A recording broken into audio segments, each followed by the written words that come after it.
Você pode voltar ao Sermão do Monte comigo, Mateus capítulo 6. Nós vamos ler dos versos 9 a 15 nesta manhã. As crianças podem dividir a sua folhinha em 4 partes, podem dobrá-las, fazer 4 quadrantes aí, para ficar bonitinho, para acompanhar a reflexão desta manhã. Mateus capítulo 6, a partir do verso 9. Disse o Senhor Jesus aos seus discípulos: vocês orem assim: Pai nosso que estais nos céus, santificado seja o teu nome, venha o teu reino, seja feita a tua vontade, assim na terra como no céu. Dá-nos hoje o nosso pão de cada dia. Perdoa as nossas dívidas, assim como perdoamos aos nossos devedores. E não nos deixes cair em tentação, mas livra-nos do mal, porque teu é o reino, o poder e a glória para sempre. Amém.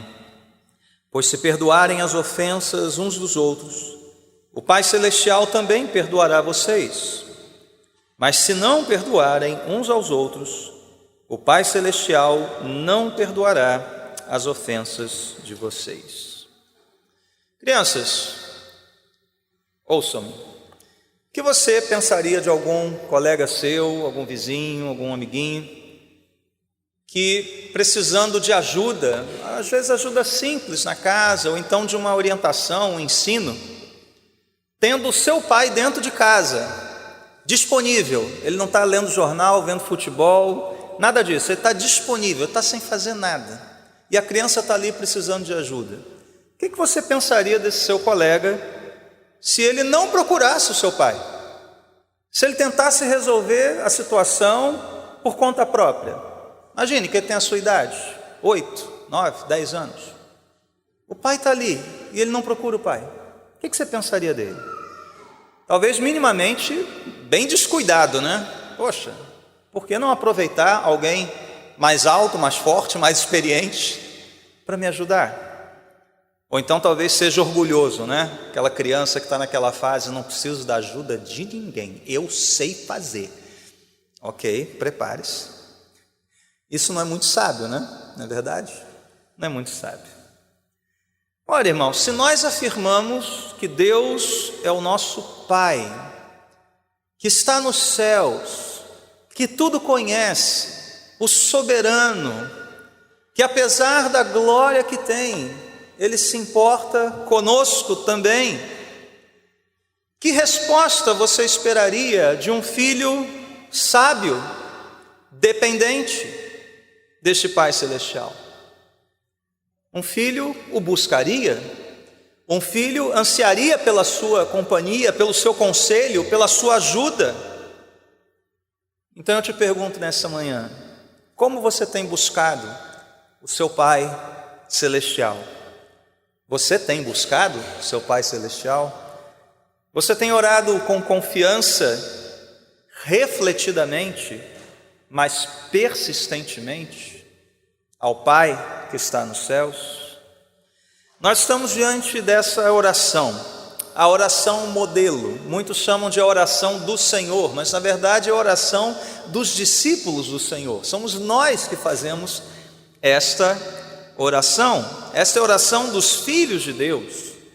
Jesus nos deu essas palavras para que nós pudéssemos nos dirigir de maneira refletida, com todo entendimento, mas também de todo o nosso coração, àquele que é o nosso Pai Celestial e que deseja nos ouvir e que está pronto para nos ouvir.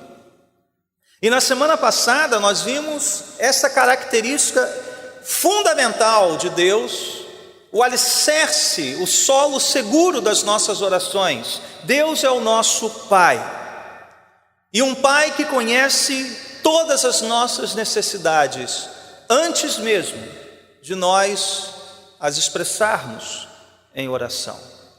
E a pergunta que fizemos à luz dessa consideração da semana passada foi: por que nós oramos então? Se Deus já tudo conhece, se Ele é soberano, onisciente. Eu acho que os irmãos lembram da resposta de Calvino, nos ajudou muito nessa hora, que diz: os crentes não oram com a intenção de informar Deus sobre coisas que Ele desconheça, ou para incitá-lo a cumprir o seu dever, ou para apressá-lo como se ele fosse relutante. Pelo contrário, os crentes oram para que assim possam despertar-se e buscá-lo, e assim exercitem sua fé na meditação das promessas de Deus e aliviem suas ansiedades, deixando-as nas mãos dele. Ora, se o nosso alvo em oração, um dos alvos em oração, é exercitarmos a fé nas promessas do nosso Pai e deixarmos toda a nossa ansiedade nas mãos dele, a primeira coisa que nós devemos fazer em oração é instruir o nosso próprio coração a respeito de quem Deus é e de quais são as suas prioridades. É assim que nós devemos começar a orar. Foi assim que o Senhor Jesus nos instruiu ao dizer: buscai em primeiro lugar o reino de Deus, a sua justiça. Essa é a prioridade. Foi assim que Jesus resumiu a lei. O primeiro mandamento: amar o Senhor, o teu Deus, de todo o teu coração, de todo o teu entendimento, de toda a tua alma, com todas as tuas forças. Daí o título da nossa mensagem nesta manhã poder ser o seguinte: quem é o primeiro, vem primeiro. E Deus é o primeiro, Ele vem primeiro. Então, crianças, na primeira parte aí da sua folhinha, você vai desenhar uma medalha, a medalha de ouro, né? Aquela medalha com o número 1, o primeiro lugar, o lugar do vencedor. Uma medalha com o número 1, e você vai escrever o título da mensagem: quem é o primeiro, vem primeiro. Ok? Portanto, irmãos, não devemos nos surpreender ao lermos o Pai Nosso nesta manhã, que esta oração seja dividida exatamente de acordo com a perspectiva de Jesus Cristo em relação ao seu Pai. Se Deus vem primeiro, as primeiras petições, as primeiras 3 petições, depois da invocação inicial, Pai Nosso que estás nos céus, nós temos algumas petições. As 3 primeiras dizem respeito a Deus, ao seu nome, seu reino, sua vontade. As 3 seguintes, aí sim, nós colocamos diante de Deus as nossas necessidades: o pão, o perdão e a proteção, necessidades diárias.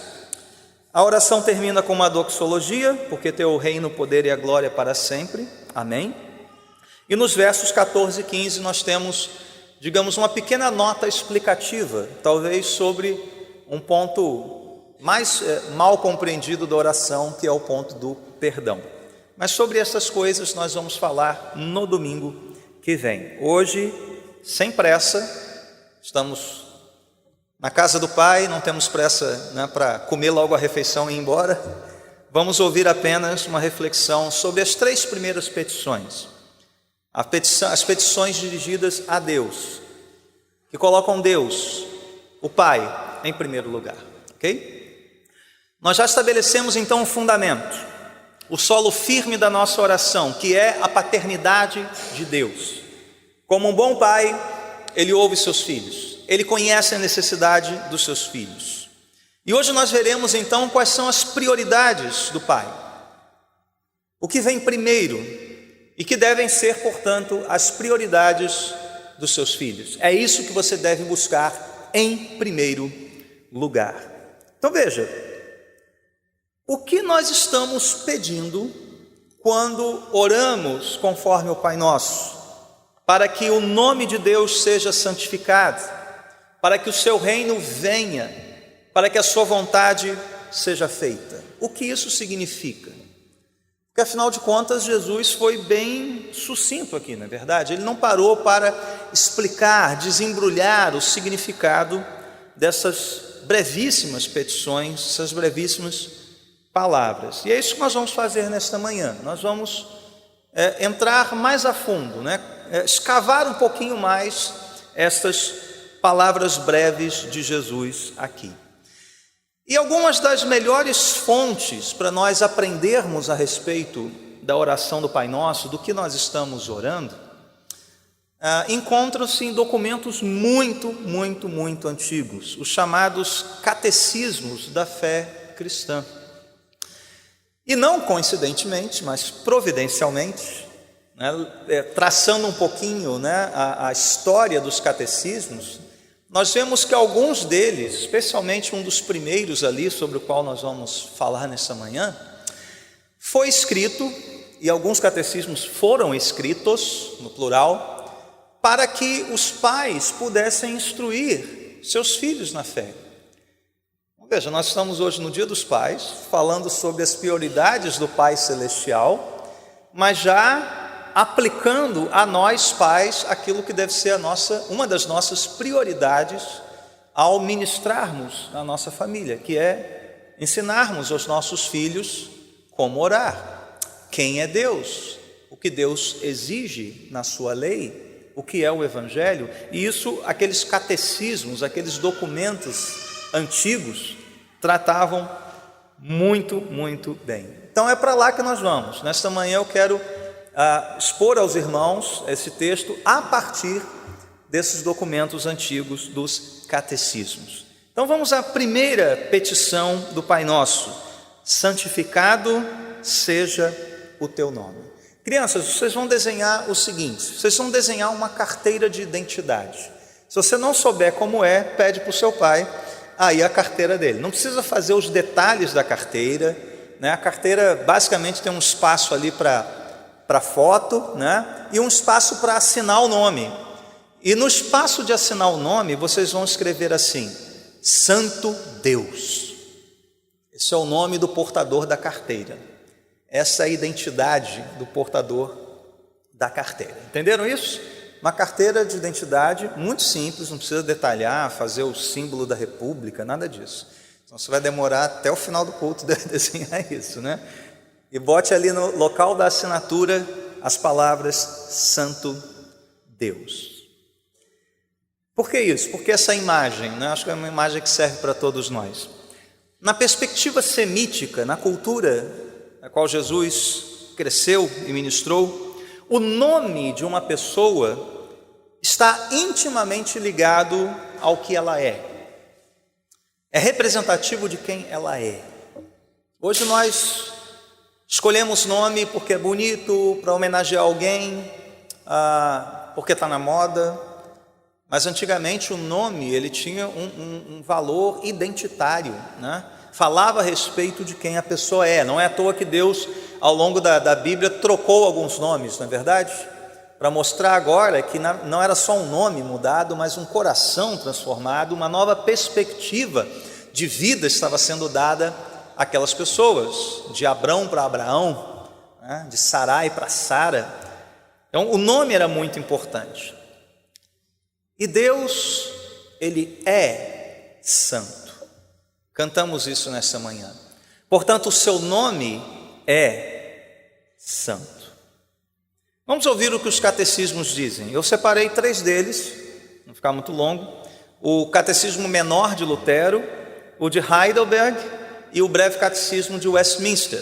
Os 2 primeiros do século XVI e o último já do século XVII. Lutero escreveu assim: que significa isso? Santificado seja o teu nome. O nome de Deus é santo por si mesmo, mas nós pedimos nesta oração que ele seja santificado também entre nós. Como isso acontece? Pergunta Lutero. Quando a palavra de Deus é ensinada de forma clara e pura, e nós, como filhos e filhas de Deus, também vivemos uma vida santa de acordo com ela. E Lutero faz uma breve oração no texto do catecismo: ajuda-nos para que isso aconteça, querido Pai do céu. A pessoa, porém, que ensina e vive de modo diferente do que ensina a palavra de Deus, desonra o nome de Deus entre nós. Guarda-nos disso, Pai Celeste.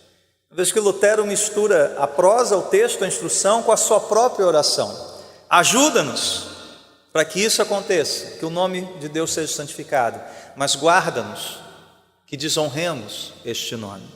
Heidelberg: santificado seja o teu nome, quer dizer, faze primeiro com que te conheçamos em verdade e te santifiquemos, honremos e glorifiquemos em todas as tuas obras, em que brilham tua onipotência, sabedoria, bondade, justiça, misericórdia e verdade. Faze também com que dirijamos toda a nossa vida, nossos pensamentos, palavras e obras, de tal maneira que teu nome não seja blasfemado por nossa causa, mas honrado e glorificado. E por fim, o breve de Westminster diz: na primeira petição, que é santificado seja o teu nome, pedimos que Deus nos habilite a nós e aos outros a glorificá-lo em tudo aquilo em que se dá a conhecer e que disponha tudo para a sua glória. Em resumo, meus irmãos, o que estamos pedindo é que vivamos para glorificar e santificar o nome de Deus, que já é santo por si só. Nós não estamos pedindo para Deus ser mais santo, Ele já é plenamente santo. Mas para que isso seja visto, seja claro diante de um mundo que desonra o nome do nosso Deus. E eu te pergunto nesta manhã: você tem buscado a glória de Deus, a glória do nome de Deus em tudo o que você faz? Você tem percebido que tudo o que você faz deve ser feito para a glória de Deus, a fim de que o seu nome se torne santificado, honrado, glorificado entre aqueles que não o conhecem? Quanto nós temos buscado a glória do nosso Pai em primeiro lugar. Segunda petição: venha o teu reino. Então, crianças, vocês vão desenhar uma torre de castelo. Sabe aquela torre de castelo que tem aquelas bordinhas assim, né? Com uma bandeira real bem bonita, uma torre de castelo, e você vai escrever: venha o teu reino. Está um silêncio agora, né? Acho que foi o ar foi embora, é isso? Se despediu de nós? Senti saudade dele. Ok. Então, crianças, façam a sua torre bem bonita. Novamente, Deus já reina. Ele criou todas as coisas, Ele é soberano em todas as coisas. Jesus Cristo, quando veio a este mundo, Ele disse: arrependa-se, creia, porque o reino de Deus está próximo. Ele veio inaugurar esse reino salvífico do Deus Pai. Mas um dia Ele vai entregar ao Pai o reino, como diz Paulo aos Coríntios. Ora, o que nós estamos pedindo então, sabendo que o reino, de certa forma, já está estabelecido, que Cristo já inaugurou, mas que Ele ainda aguarda a sua plena consumação? Vamos ouvir de novo a sabedoria antiga dos catecismos. Lutero: o que significa isso? O reino de Deus vem por si mesmo, sem a nossa oração. Não é a sua oração que vai fazer o reino de Deus vir. Ele reina e continuará reinando e reinará até o fim, ponto. Mas pedimos com esta oração que Ele venha também a nós. Como acontece isso? Quando o Pai Celeste nos dá o seu Espírito Santo para crermos por sua graça em sua santa palavra e vivermos em comunhão com Deus neste mundo e na eternidade. Heidelberg explica: essa petição quer dizer: governa-nos por tua palavra e por teu Espírito, de tal maneira que cada vez mais nos submetamos a ti. Conserva e aumenta a tua igreja, destrói as obras do diabo e todo o poder que se levanta contra ti, e todos os maus planos que são inventados contra a tua santa palavra, até que venha a plenitude do teu reino, em que tu serás tudo em todos. Amém. Tem que dizer amém depois disso, né? Então veja quanta coisa tem aqui. né? A igreja, o governo pessoal, que Deus reine em nós, em mim, em você, em nós, na igreja, mas que também o reino de Deus avance, derrotando o reino inimigo. E por fim, Westminster, na segunda petição, que é venha o teu reino, pedimos que o reino de Satanás seja destruído e que o reino da graça seja adiantado, que nós e os outros a ele sejamos guiados e nele guardados, e que cedo venha o reino da glória. Então, meus irmãos, você com estas simples palavras, 4, né? Venha o teu reino. Você faz quase que um passeio pela história. Desde a criação, Deus já reina desde a criação. Cristo veio inaugurar este reino salvífico e um dia ele voltará para consumar a história e estabelecer então a plenitude do reino de Deus. Até lá, há um reino estranho que quer governar os nossos corações. Então, quando pedimos venha o teu reino, você está caminhando, digamos, em círculos concêntricos, né? De você para a sua comunidade, para aqueles que não são súditos do rei, mas também no tempo, desde agora e até aquele dia em que os portais da eternidade serão abertos para nós. É isso tudo que significa venha o teu reino. Então eu te pergunto nesta manhã, quanto você tem clamado, pedido pelo governo de Deus na sua vida, na sua casa, na sua igreja, que Deus de fato reine, e não nós, e não qualquer ideia, e não qualquer escola, e não qualquer proposta, e não qualquer grupo, mas que Deus seja o soberano, por meio da sua palavra, por meio do seu Espírito. E quanto você anseia pela vinda definitiva do reino de Cristo, pela inauguração do reino eterno, quanto nós estamos pedindo e ansiando por isso?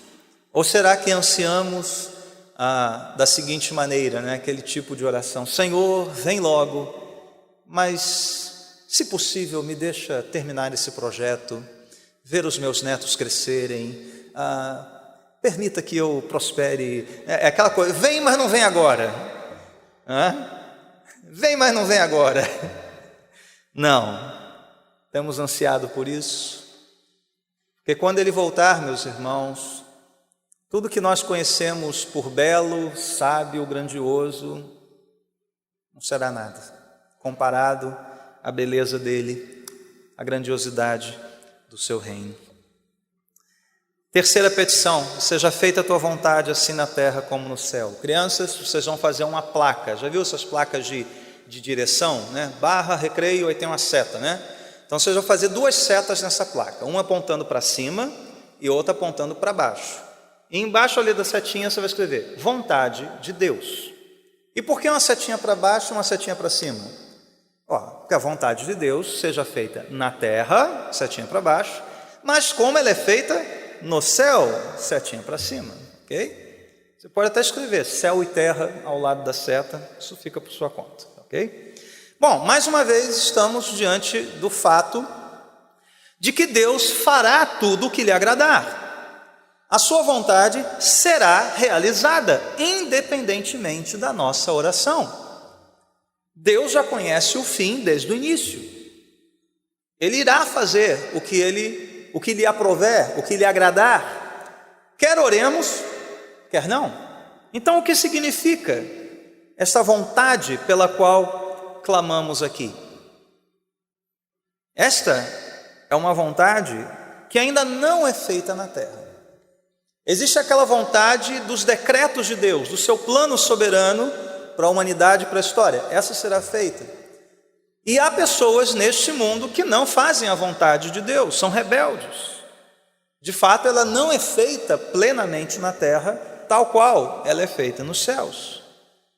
É por isso que nós estamos orando ao mencionarmos essa terceira petição. Lutero, então, no seu catecismo explicou: a boa e misericordiosa vontade de Deus é feita sem a nossa oração, mas pedimos nesta oração que ela seja feita também em nós. Como acontece isso? Quando Deus desfaz e impede todo o mau plano e vontade que não querem nos deixar santificar o nome dEle e não querem que o seu reino venha. Então, essa terceira petição complementa as outras duas. Tudo aquilo que se opõe à honra, à glória de Deus, se opõe ao seu reino, nós estamos orando: Senhor, submete isso à tua vontade, desfaz os planos de uma vontade oposta à tua. Vontades assim, diz Lutero, são as do diabo, do mundo e às vezes até mesmo a nossa vontade carnal. Por outro lado, isso acontece quando Deus nos fortalece e mantém firmemente na sua palavra e na fé até o fim. Esta é a vontade boa e misericordiosa. Heidelberg diz: faça-se a tua vontade assim na terra como no céu, quer dizer, faze com que nós e todos os homens renunciemos à nossa própria vontade e obedeçamos sem protestos à tua vontade, a única que é boa, para que cada um assim cumpra sua tarefa e vocação, tão pronta e fielmente como os anjos no céu. E Westminster diz: pedimos que Deus, pela sua graça, nos torne capazes e desejosos de conhecer a sua vontade, de obedecer e submeter-nos a ela em tudo, como fazem os anjos no céu. O comentarista D.A. Carson, ao analisar essa oração, nos traz duas coisas importantes e muito práticas para nós. Que essa petição, ela nos leva a assumir duas grandes responsabilidades como filhos de Deus. Primeira, aprender tudo o que for possível sobre a vontade de Deus. Nós não podemos orar refletidamente, seja feita a tua vontade, se nós não conhecemos qual é a vontade de Deus. E como a conhecemos? Por meio da palavra, em primeiro lugar, mas também por meio da comunhão dos filhos de Deus, onde essa palavra é pregada, aplicada, vivida. Então, essas duas ferramentas, a palavra, a leitura, mas também a comunhão dos santos. E a segunda responsabilidade, não apenas conhecer a palavra, mas fazer a vontade dele, até onde nós podemos conhecê-la. Essa é a nossa responsabilidade. E qual é o desafio para cada um de nós nesta manhã, meus irmãos? Você está pronto para renunciar às suas vontades para cumprir a plena vontade de Deus? Esse é um processo de humilhação. É um processo que envolve sacrifício. Você sabe, como cantamos, que a força para obedecer à vontade de Deus não vem do seu poder, mas vem da ação de outro em você, Cristo vivendo em nós por meio do seu Espírito. Sabendo disso, quanto você tem pedido para que Deus te torne capaz e desejoso de conhecer e fazer a vontade do Pai. Irmãos, eu acho que não é exagero meu dizer que nesta manhã nenhum de nós aqui presente tem orado com essa consciência e dessa forma, mantendo Deus e as prioridades de Deus em primeiro lugar. E mais, também não é exagero dizer que nenhum de nós tem praticado perfeitamente o que estas petições trazem consigo.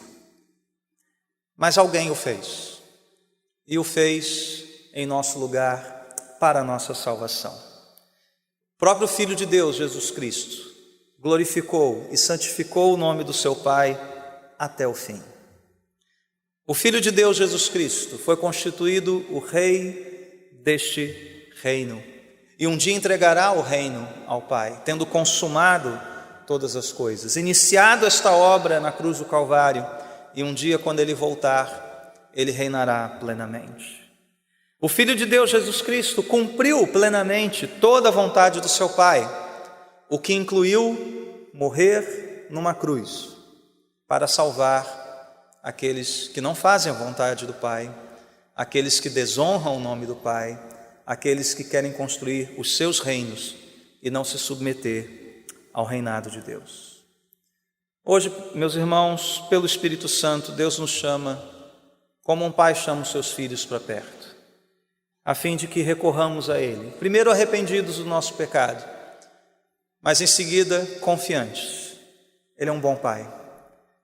Pelo seu Espírito, para a honra e glória do seu nome, Ele nos fortalece no íntimo.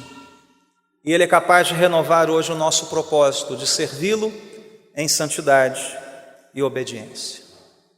Por isso eu te convido nesta manhã a orar de novo comigo o Pai Nosso, mas agora refletidamente, pensando em tudo que falamos. Vamos fazer isso juntos? Vamos fazer essa oração? Você pode acompanhar na própria leitura do texto. Oremos juntos então. Pai nosso que estais nos céus, santificado seja o teu nome. Venha o teu reino, seja feita a tua vontade, assim na terra como no céu. Dá-nos hoje o nosso pão de cada dia. Perdoa as nossas dívidas, assim como perdoamos aos nossos devedores. E não nos deixes cair em tentação, mas livra-nos do mal. Porque teu é o reino, o poder e a glória para sempre. Amém.